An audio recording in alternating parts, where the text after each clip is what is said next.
મારી આ ગંગા ગાયને વિયાણ થવામાં 1 માસ બાકી છે। તો પછી તેને અમૂલનો એનોમિન પાવડર ખવડાવવાનું ચાલુ કર્યું કે નહીં? એનોમિન એટલે કયો પાવડર? એનોમિન એટલે ગાભણ પશુને છેલ્લો માસ બાકી હોય ત્યારે ખવડાવવા વાળો પાવડર। ગાભણ પશુને છેલ્લા માસમાં એનોમિન પાવડર ખવડાવવાથી શું ફાયદા થાય? એનોમિન પાવડર ખવડાવવાથી પશુ બાવલું સારું ઉતારે છે, જેથી વિયાણ પછી દૂધ વધુ મળે। શું વાત કરો છો?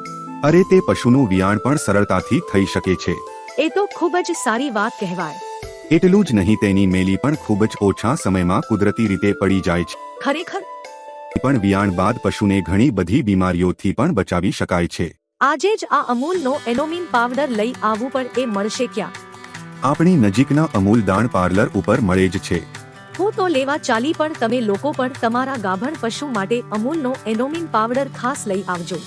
ના લેવો હોય તો પણ એકવાર તમારી નજીકના અમૂલ દાણ પાર્લરની મુલાકાત કરશો તો ઘણું જાણવા મળશે।